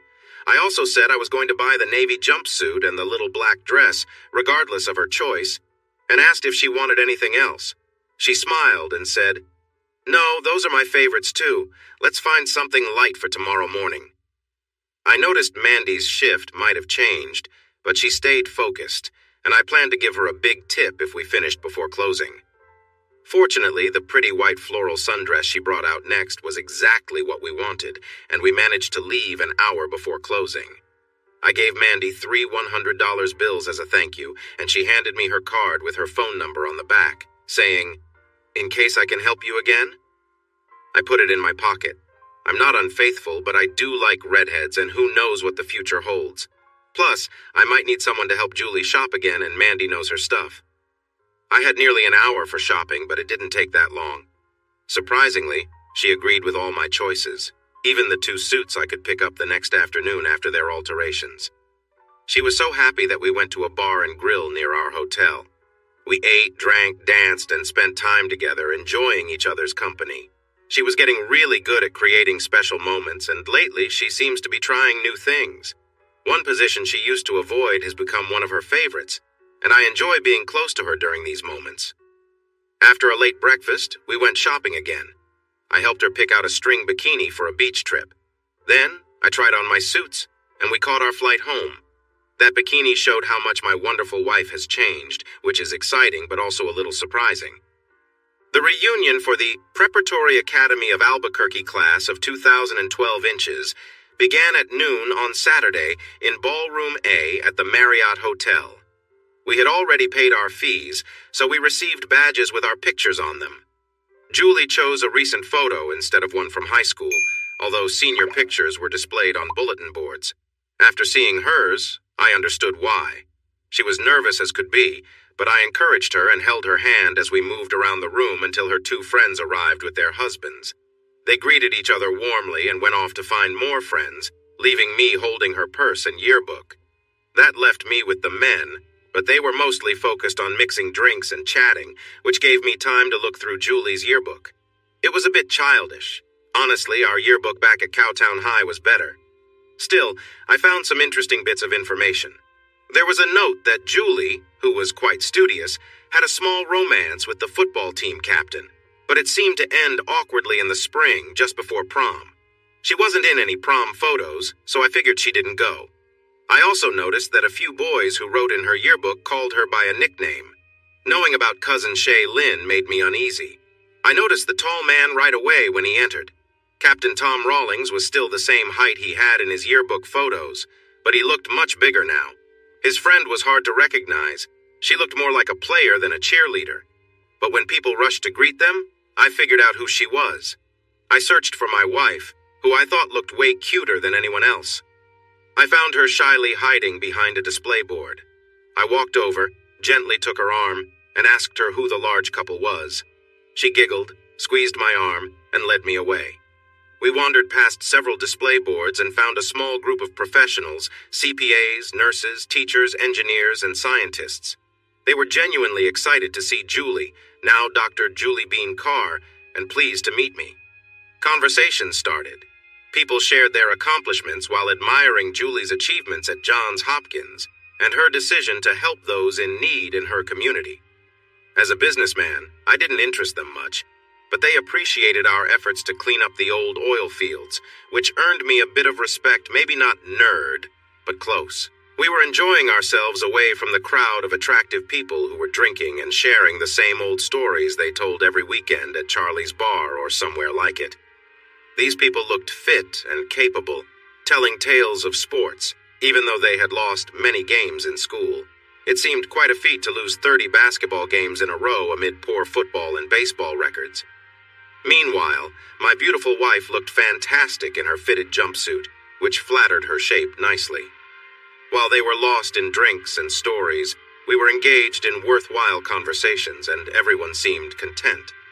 But then the peace was disrupted. I saw the annoyed expression on the leading CPA's face, along with the worry on his wife's face, just before a loud voice interrupted. Well, what are you all doing hiding over here? Don't you want to catch up with your old friends?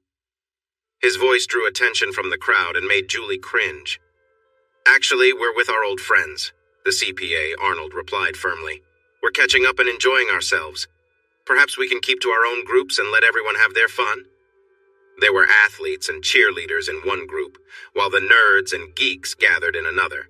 Captain Tom seemed a bit offended, but he laughed as he said, "Oh, come on. Some of you used to hang out with the popular crowd like old JB over there." Julie blushed at the mention, and everyone chuckled. I stepped closer to the heavier guy and frowned as I asked, "Did they not have a program for dyslexia when you were in school here?" He acted tough and replied, "Who are you and what do you mean by that?" "I'm Theo, Dr. Julie Bean Carr's husband. My question was simple. Did PAA not have a dyslexia program? It seems like you have trouble with initials, which might mean you have dyslexia." "What?" he said, but then caught on and laughed. "Oh, you mean BJJB? Nah, that was just our nickname for her in high school." His friends joined in the laughter. I stepped closer, trying to get through to him. I warned quietly, "You're not in high school anymore, and if you mess up again, you're going to be in real trouble, and it won't be pretty." He looked like he had faced challenges before, but he seemed worried this time, especially with his friends beside him. I glanced at the three of them and chuckled. "You guys better think carefully. You only get one chance each. After that, things will get rough." And I'm not letting Dr. Carr or Nurse Cantu help you. They seemed surprised at my boldness, so I gave them an ultimatum. You have 2 choices and 10 seconds to decide. Either go back to your side, have a drink, and forget this whole thing, or take a chance and face the consequences. The clock is ticking. One of the heavy guy's friends tugged at his arm and said, "Come on, let's leave these folks to talk about science fairs and have some fun." A chuckle swept through their group, and they walked away, laughing at the nerds and geeks. My energy was high, making it hard to stand still. I took my lovely wife's arm and turned back to our side. So, where were we? Julie was staring at me surprised, while the others looked at me with a mix of admiration and fear.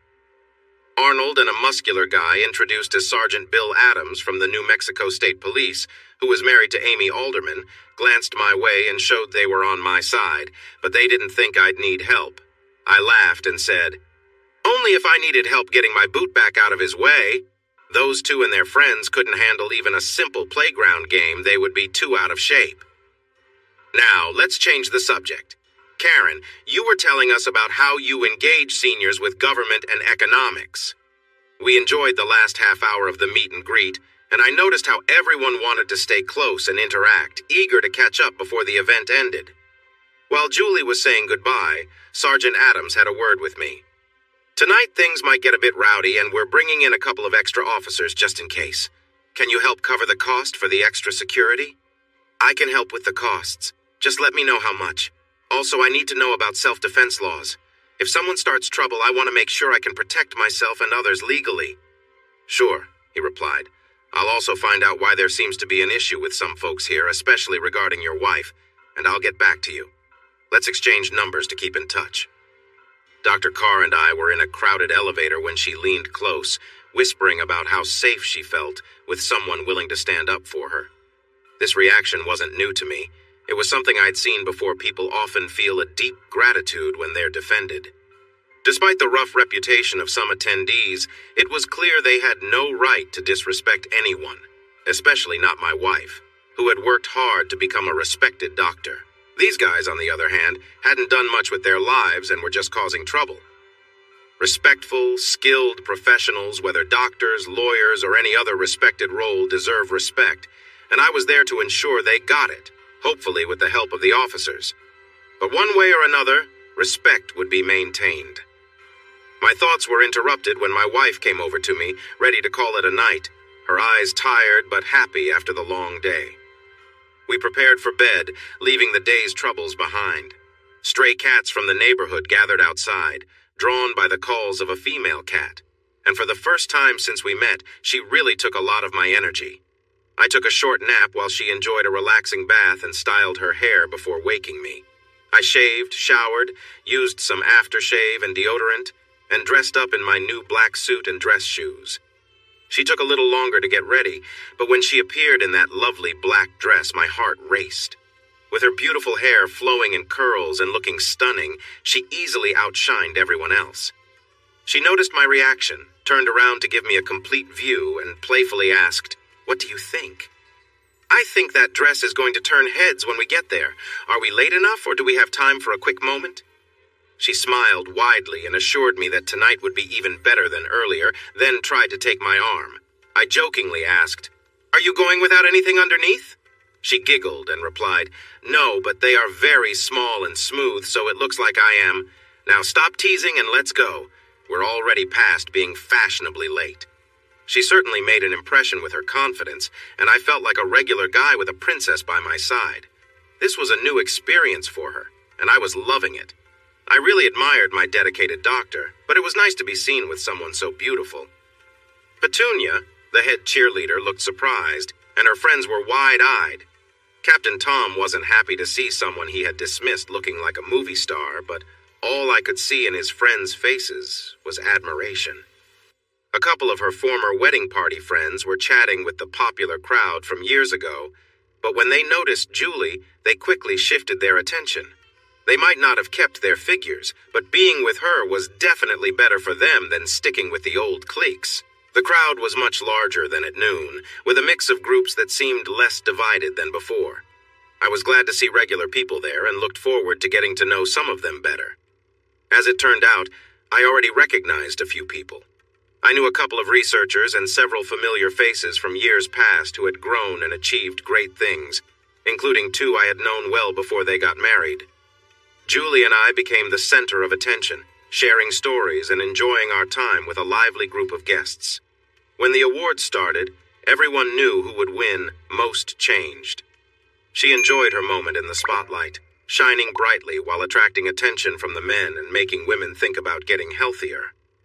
I wondered if she truly deserved it, especially if the 2011 cheer squad was full of larger girls. Calling her Miss Corpulence would have been rude, so Julie took the prize instead. As I mentioned, I had spent time in tough bars before giving that up for Lent, so I was alert in this setting. Yet I almost missed Julie flinching and looking away. I glanced at the wall mirror to keep an eye on things behind me, then saw him. Without the look of someone who is used to privilege, he seemed quite ordinary. He was of medium height and build, with brown hair and eyes, or so it looked from across the room. Still, people stepped aside for him and treated him with respect as he headed toward the bar. He got a drink and wandered over, stopping to chat with others on his way. The band played, but only a few were dancing. Most people were still busy catching up and meeting new friends. The ordinary-looking man approached my wife, tapped her shoulder, and said, "Let's dance." She closed her eyes for a moment, but found the courage to turn and take his hand. I stepped in between them. "Hold on a second. I'm Theo Carr, and that's my wife you're speaking to. Where I'm from, a gentleman asks the husband before asking the wife to dance. Did you forget that? Or are you not a gentleman?" He seemed more annoyed than angry. "Do you know who I am, Mr. Carr? My grandfather was governor and my father was a senator. I don't need to ask your permission for anything. Now step aside or it will be a mistake." I laughed in his face, which turned a bright shade of red, and looked him up and down. "I must have missed your name and the list of your achievements. As for your threats, go ahead and try." He turned and nodded to a big man standing nearby. Eddie walked over to him. Quietly, he said, "Mr. Higgins, this is Theodore Monroe Carr, the owner of Secure LLC. That is his wife. Perhaps you should ask someone else to dance." The look he gave Eddie was filled with disdain, and he looked at me even more distastefully. "I could care less who he is. I'm dancing with Julie, and you can either move him aside or find a new job." "No problem, sir. You can call your security firm and replace me if the owner agrees. I would say it was nice working with you, but it wasn't. And good luck with your plans," Eddie replied. "You insolent fool, I'm making sure you never work in security again." I started laughing, and Eddie laughed too. Higgins turned even redder. A group of people moved over to see what was happening, probably hoping to watch me get into trouble. Julie took this moment to slip past me and said, "Please, Theo, there's no need to be rude to Mr. Higgins. He's an important person in New Mexico. I'll dance with him just once, and then this will end without hurting your reputation." "You know, Julie, I would have let him have one dance if he had just asked. Now he has no chance of that." Higgins sneered and angrily said, "You lowlife! Julie comes from a good family, and we will be married as soon as she gets divorced from you. We've been together for months, and we're in love. Why do you think she has been staying overnight in Artesia so much? She has been with me." That hurt, but it didn't really shock me. There had been signs along the way, and I guess I had been slowly figuring things out even if I didn't want to admit it. I turned my head, saw her face, and knew he was telling the truth. Tom and his friends started making noise, probably not understanding the situation. I spoke to Eddie over my shoulder. "Why does he think he's tough?" "He's been practicing karate since he was a kid. He has a colored belt." "Okay, let's keep the others out of this and we'll see if karate is better than barroom fighting." Turning back to Higgins, I said, "You can keep her, but first we need to see who's really in charge here, in this place or outside." Julie began to protest, but he took off his jacket and tossed it aside, then tried a surprise kick, expecting to end things quickly. I blocked it and sent him spinning. He had good form, but he wasn't very strong. I laughed at him. He pretended to kick and then threw a punch at my face. I moved my head aside, caught his arm, and bent it back. He shouted in pain, and I pushed him away, letting go of his arm. I laughed again, and this time a few people joined in, showing that Jack wasn't very liked. Now he was really angry. He jumped and kicked, throwing wild punches and shouting that he would beat me. I stepped just out of reach, teasing him, until he tried to trip me. Okay, not happening. I stepped in while he was off balance, hitting him in the stomach, then in the side when he bent over. When he straightened up, I pressed my thumb against his throat. He grabbed his neck, struggling to breathe and looking scared. I pretended to punch him again and then stood back, letting him recover. When he turned to leave, I lifted him off the ground with my big Lucchese boots. My toe accidentally hit him, and he let out a loud scream before getting sick on the floor. The fight ended with him curled up on the ground. Without hesitation, I turned around, shouted a Texas rebel yell, and ran toward the people nearby who scattered like they had heard a loud noise. I chuckled at their panic and then faced my wife, who looked shocked at the man she had been with. I can drop your things off at your parents' place or leave them here. You can stay with him, go home, or do whatever you want, but don't come back here. Text me when you've decided, but don't call. I don't want to hear what you have to say. Please, Theo, let me explain. Explain? No way. You did what you did, and I really don't care why. You are out of my life right now, and you'll get the papers confirming that on Tuesday. Now, what should I do with your things? Leave them here or take them to Jerry's? The shock was wearing off and reality was kicking in. She tried again. Please, just let me talk to you. I made a mistake, but we can fix this. No talking right now, I said. That time is over. Since you can't decide, I'll leave your stuff in the room. Call your parents and tell them why you need a ride from Santa Fe. I'm sure they will be happy to help. I took a couple of steps to stand over a well-known person in New Mexico and made a phone call. Chad, sorry to interrupt your Saturday night, but I need you to take care of a few things on Monday morning, okay? He asked. You sound upset. What's happened? Not much, but I just found out my wife has been unfaithful, so please put a hold on Jack Higgins's business property and house, stop any donations to his father's campaign, and send them to his opponent. Anyone who raises someone like Jack doesn't deserve my support. Let me make sure I got this right, Chad replied. Your wife is being unfaithful with Jack Higgins. You want to put a hold on his property and stop his father's donations, is that it? That's it for now. Let me know when it's done, please. And say hi to your family for me. Talk to you Monday. The group was back in their corner, drinking and chatting about how they could have taken me on, but felt sorry for me with my unfaithful wife. The people nearby who had witnessed my confrontation with Higgins and Julie stepped back, maybe scared to get involved. Except for Arnold and Sergeant Adams, who stood strong with smiles on their faces. Bill Adams reached out his hand and said, I looked you up this afternoon and they were right. That was impressive. That guy couldn't even hurt a flower. He must practice with kids if he thinks he's tough. We shook hands, and then I shook with Arnold, who smiled and said, in case he tries anything, I recorded everything on my phone, except for the last few seconds. I missed that part. I'll send you a copy. Eddie joined me as I left the ballroom. I tried to tell him, boss, but he thinks he knows it all. I know, Eddie, and I'll make sure your next assignment is with someone who's worth it. Eddie helped me pack and carry my bags to my truck. As soon as I got on the interstate heading east, I called Jerry to share my story. He was shocked and upset about his daughter's actions and asked me to repeat it for Doris. She didn't seem as surprised, but she apologized. I thought I should find out if she knew about her daughter's choices. It would make our relationship complicated. The anger kept me awake on the way to Carlsbad until I decided to let it go. I couldn't control what happened, so why stress over it? I slept until 10 and thought about going to Glenda's for lunch, but I decided it was better not to get in the way of her and the man she cares for. He's a good guy, and I hope they are happy together. Still, I could use a friend, so I didn't want to involve River. Instead, I ordered a lot of pizzas, buckets of chicken, and 3 cases of beer, then headed to my trailer at the camp. I knew my friends would appreciate a Sunday meal. They certainly did. I shared my story, and we had a great time as the night went on. They helped me to my trailer and got me on the bed, leaving my boots off. Monday was tough, and my hangover was just one of the problems. Tom and Diane called to hear my side of the story. It seemed their niece had a different version. I sent them Arnold's recording and said we could talk later, but I needed to call my divorce lawyer. Tom and Diane didn't call back, and neither did Jerry and Doris.